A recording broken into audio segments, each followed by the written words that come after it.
Assalamualaikum warahmatullahi wabarakatuh. Selamat pagi, salam sejahtera bagi kita semua. Syukur alhamdulillah pada pagi hari ini kita masih dipertemukan kembali di kelas yang sama dalam mata kuliah pengantar bisnis.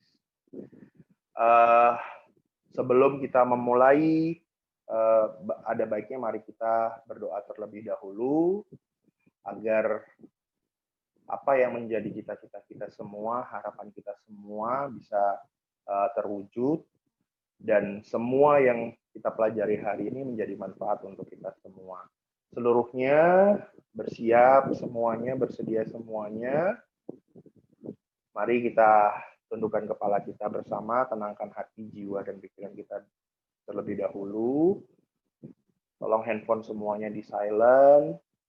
Kita tenangkan semuanya pikiran kita siapkan diri kita semua di kelas ini untuk menimba ilmu, untuk mencerna informasi dengan sebaik-baiknya, sebanyak mungkin. Semoga bisa bermanfaat untuk kita semua. Seluruhnya bersiap, berdoa, mulai.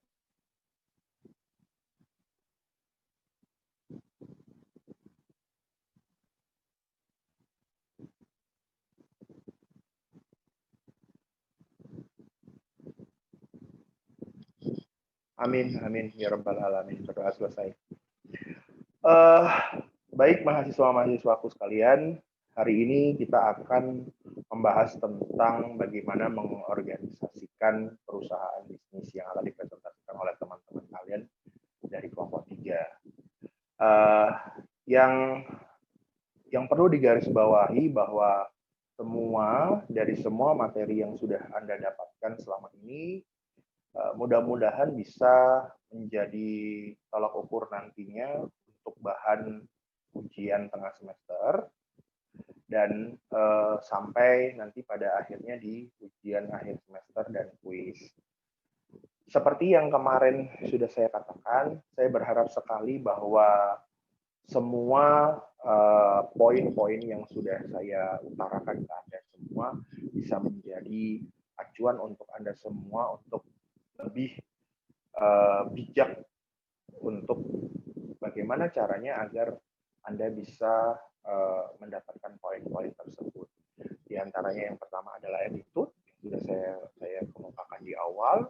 Terus kemudian yang kedua adalah kelengkapan tugas dari semua batas waktu tugas yang saya berikan, termasuk perbaikannya, disiapkan dengan baik.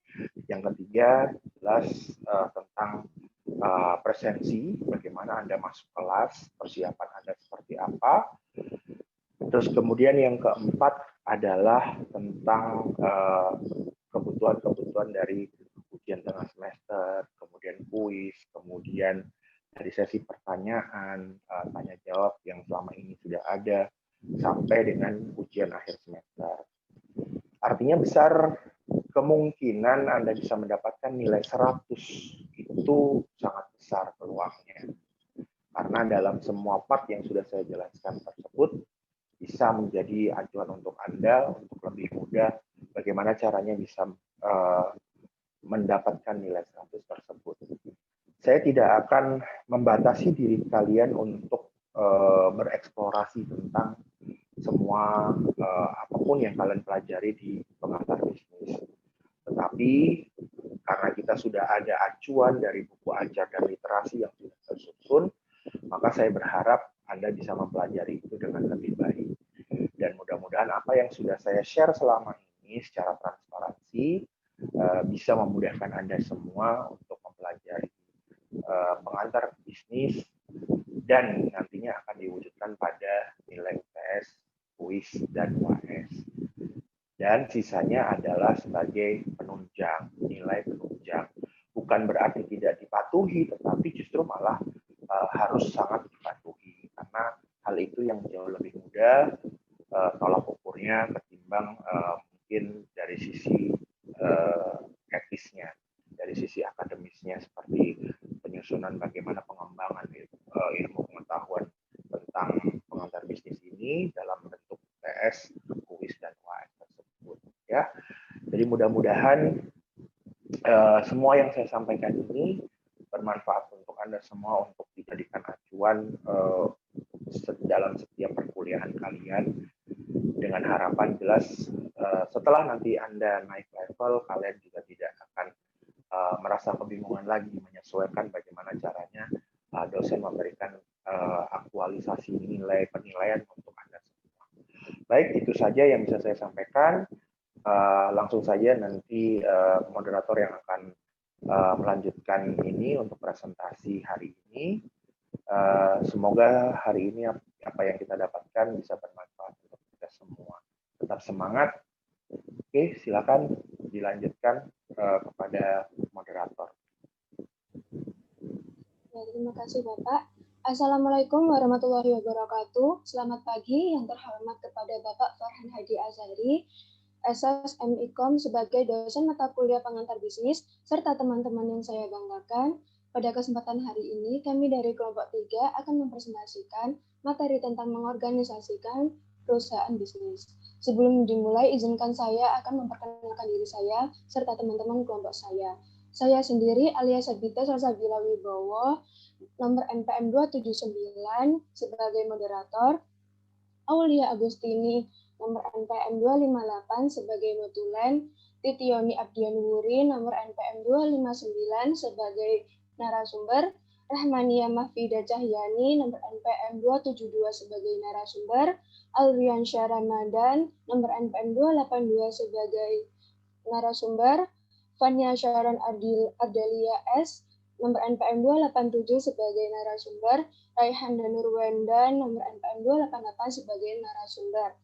Saya persilakan kepada narasumber pertama untuk mempresentasikan materi yang telah disajikan.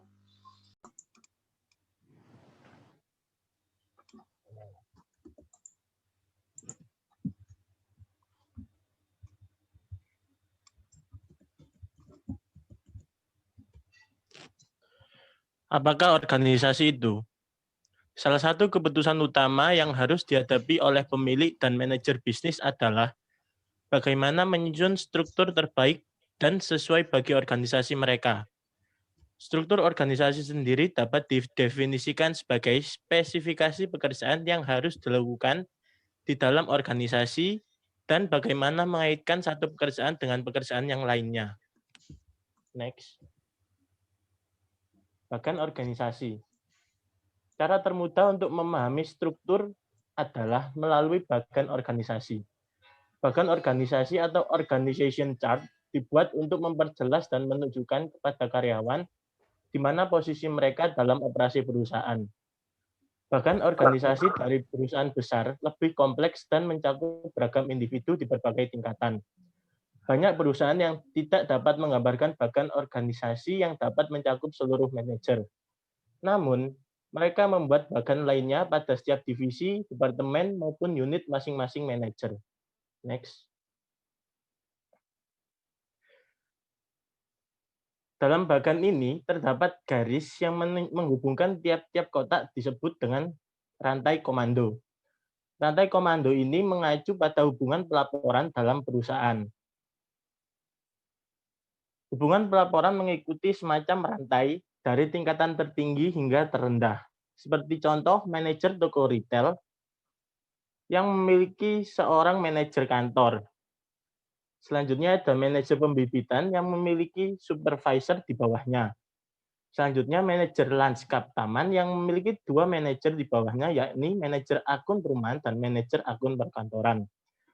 Kotak-kotak di dalam bagan organisasi ini mewakili masing-masing pekerjaan, dan garis hubungnya menunjukkan keterkaitan pekerjaan satu sama lain.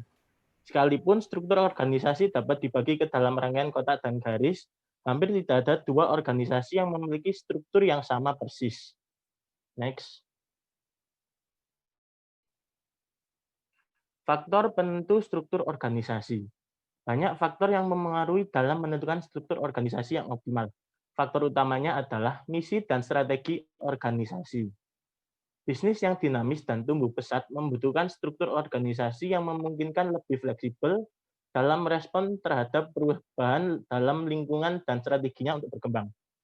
Skala perusahaan dan aspek-aspek lingkungan organisasi juga mempengaruhi struktur organisasi. pengorganisasian merupakan bagian penting dari proses manajemen, harus didahulukan akan kesadaran lingkungan eksternal dan internal perusahaan. Next. Unsur-unsur pembentukan struktur organisasi. Tahapan dalam membangun struktur bisnis baik berskala besar maupun kecil, yaitu dengan menerapkan spesialisasi dan pertumbuhan serta departementalisasi. Next.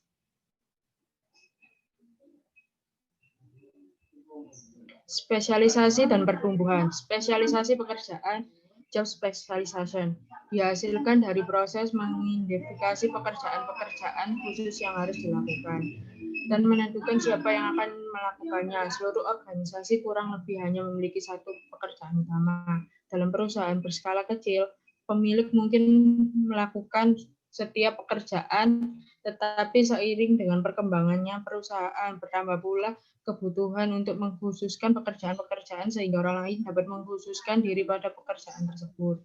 Next.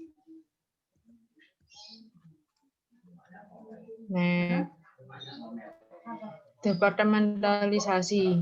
Ada 5. 1. Departementalisasi fungsional. Membentuk departemen berdasarkan fungsi. 2. Departementalisasi produk. Membagi organisasi berdasarkan produk. 3. Departementalisasi proses.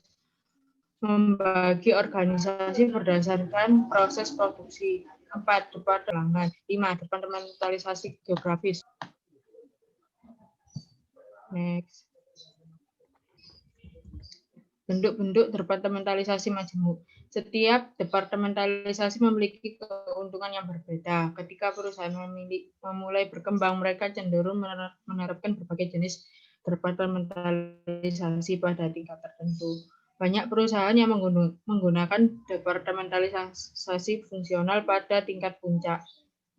Pada tingkat madya, produksi dibagi berdasarkan wilayah geografis. Pada tingkatan yang lebih rendah, pemasaran dibagi berdasarkan kelompok produk. Perusahaan besar biasanya menggunakan berbagai jenis departementalisasi di berbagai bidang.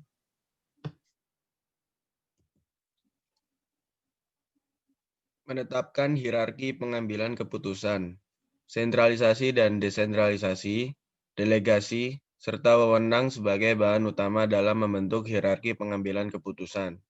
Sebagai manajer, membuat keputusan secara sadar untuk mempertahankan wewenang. Sentralisasi dan desentralisasi. Sebagai manajer, membuat keputusan untuk memberikan wewenang pengambilan keputusan pada tingkatan yang lebih tinggi dalam struktur organisasi. Manajer lain mungkin memberikan wewenang ke tingkatan serendah mungkin dalam hierarki organisasi. Organisasi tersentralisasi. Pengambilan keputusan dipegang oleh manajer yang lebih tinggi. Organisasi terdesentralisasi. Sebagian dipegang manajemen di bawah manajemen puncak. Organisasi tinggi dan datar. Terdesentralisasi, sedikit manajemen. Tersentralisasi, banyak manajemen. Rentang kendali, jumlah orang yang disupervisi oleh seorang manajer. Proses delegasi. Delegasi atau delegation adalah proses ketika manajer mengalokasikan pekerjaan kepada bawahan. Secara umum, proses delegasi mencakup 1. Menetapkan tanggung jawab. 2. Memberikan wewenang. 3. Menciptakan akuntabilitas. 3. Bentuk wewenang. Saat individu didelegasikan tanggung jawab dan wewenang, serangkaian jaringan interaksi yang kompleks pun berkembang dalam bentuk wewenang lini, staf, juga komite dan tim. 1. Wewenang lini. Mengalir ke atas dan ke bawah rantai komando. 2. Wewenang staf.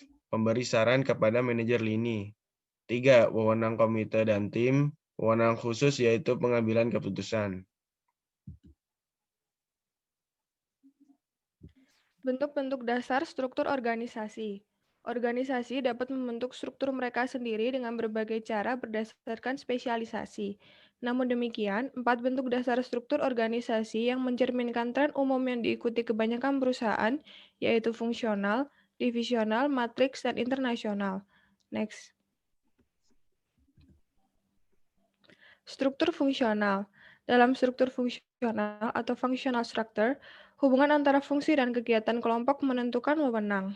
Struktur fungsional digunakan oleh sebagian besar bisnis kecil hingga menengah yang biasanya menggunakan struktur berbasis fungsi bisnis. Di perusahaan yang lebih besar, koordinasi antara departemen fungsional menjadi lebih rumit. Struktur fungsional juga mendorong sentralisasi, yang bisa saja menjadi menguntungkan, tetapi biasanya menghalangi pencapaian sasaran bisnis yang lebih besar dan menjadikan akuntabilitas lebih sulit. Next. Struktur divisional. Struktur divisional bergantung pada departementalisasi produk. Organisasi yang menggunakan pendekatan ini biasanya membentuk struktur berdasarkan beberapa divisi berbasis produk yang di mana masing-masing divisi menghasilkan dan memasarkan produknya sendiri. Divisi-divisi ini juga dapat berbagi sumber daya tertentu milik perusahaan, seperti data riset pasar. Akan tetapi, jika kendali terlalu banyak didelegasikan kepada manajer divisi, manajer korporat akan kehilangan informasi kegiatan harian perusahaan. Selain itu, persaingan antar divisi bisa mengganggu kegiatan perusahaan. Next. Struktur matriks. Struktur matriks adalah perpaduan antara dua struktur yang terpisah, lebih disukai dari struktur yang lebih sederhana. Tampilannya berupa matriks misalnya, seperti penggunaan satu struktur organisasi yang permanen, seperti struktur divisional dari aliran dari atas ke bawah. Di sebagian perusahaan, organisasi matriks adalah alat ukur sementara yang digunakan untuk menyelesaikan suatu proyek khusus dan hanya mempengaruhi suatu bagian perusahaan. Next. Struktur internasional. Struktur organisasi internasional telah bermunculan dalam merespon kebutuhan untuk memproduksi, membeli, dan menjual di pasar global. Sebagian perusahaan menerapkan struktur yang benar-benar global, dan mereka mendapatkan modal, memproduksi, dan menjualnya di seluruh daerah lokal yang memungkinkan, tanpa perlu memikirkan batasan negara. Perusahaan-perusahaan ini mengusahakan agar bisa berinteraksi satu sama lain dan manajer bebas bergerak di antar bisnis ini yang mencakup pejabat-pejabat eksekutif di seluruh cabangnya di berbagai negara. Desain organisasi abad ke-21. Yang pertama, organisasi maya, memiliki sedikit atau bahkan tanpa struktur formal. Biasanya memiliki karyawan tetap, staf yang terbatas, dan alat administrasi yang sederhana. Yang kedua, organisasi tim. Hampir sepenuhnya bergantung pada tim bertipe proyek dan sedikit atau bahkan tanpa hierarki fungsional yang mendasarinya. Yang ketiga, organisasi pembelajaran. Organisasi yang mengintegrasikan pengembangan berkelanjutan melalui pembelajaran dan pengembangan karyawan secara berkesinambungan. Next. Organisasi informal. Organisasi informal yaitu interaksi sosial keseharian antar karyawan yang melampaui pekerjaan formal dan relasi pekerjaan. Secara efektif, hal ini mengubah struktur formal suatu perusahaan. Organisasi ini sama kuatnya, bahkan lebih kuat daripada struktur formal. Sisi negatifnya, organisasi informal dapat memperuncing politik kantor yang menempatkan kepentingan pribadi di atas kepentingan perusahaan dan dapat menyebarkan informasi yang menyimpang atau tidak akurat. Next. Kelompok informal. Kelompok informal adalah kelompok individu yang saling berinteraksi. Mereka hanya orang bekerja yang sering berkumpul.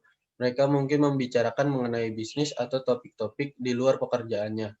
Dampak mereka terhadap organisasi bisa positif, yaitu jika bekerja sama untuk mendukung organisasi. Yang negatif, jika bekerja sama yang bertolak belakang terhadap tujuan organisasi atau tidak relevan, yaitu jika hal-hal yang mereka lakukan tidak ada kaitannya dengan organisasi. Next. Desas-desus dalam organisasi.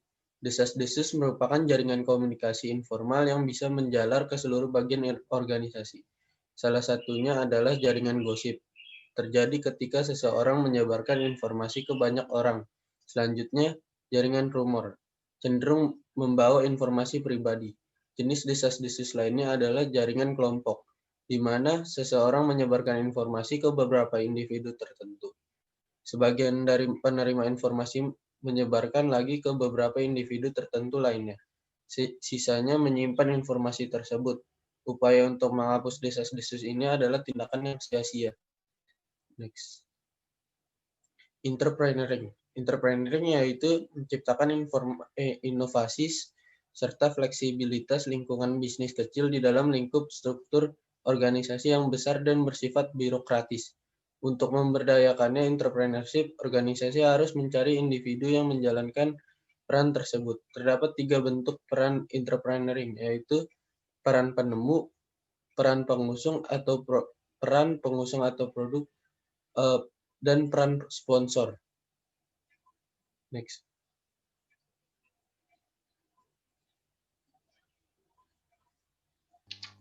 Moderator. Dengan demikian, akhir presentasi dari kelompok kami. Semoga bermanfaat untuk teman-teman semua. Terima kasih atas perhatiannya. Kurang lebihnya mohon maaf. Wassalamualaikum warahmatullahi wabarakatuh.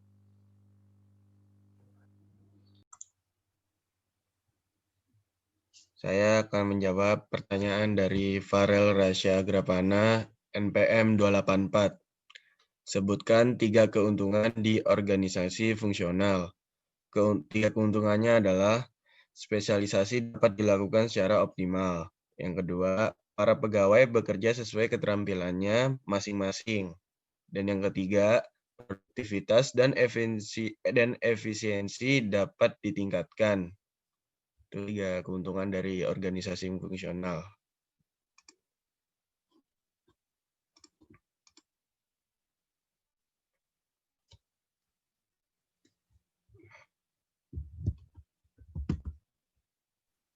Selanjutnya, saya akan menjawab pertanyaan dari Akila Al-Inayah Putri Yasir, NPM 2001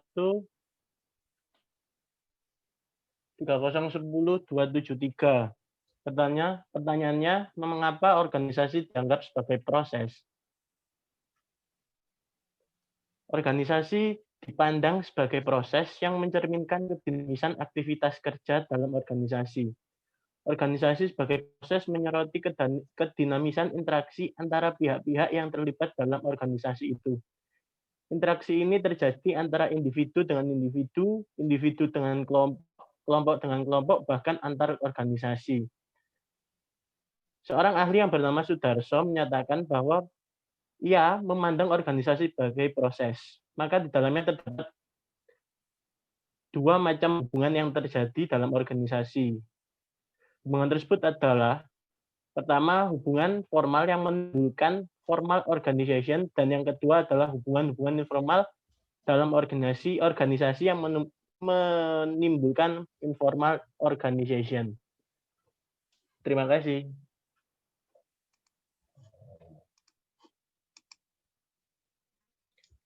Ayo Ramania.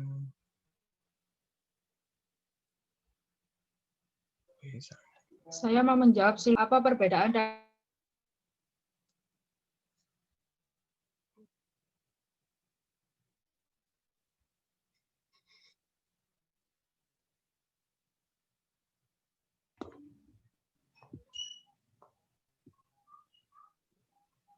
Saya mau menjawab Sylvia Dwi Cahyani 260. Apa perbedaan tanggung jawab dan wewenang?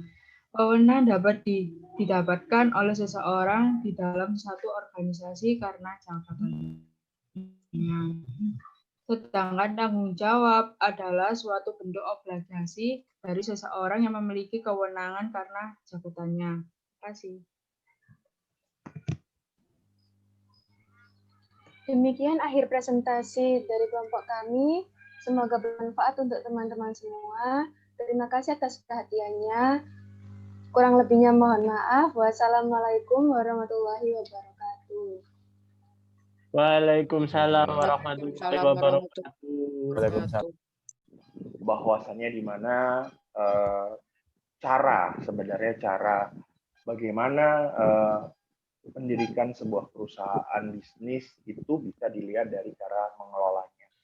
Salah satunya ini jika Anda dapatkan di mata kuliah kewirausahaan nanti adalah kaitannya dengan bagaimana pengembangan dan pengelolaan baik secara manajemen ataupun perusahaan itu sendiri internalnya.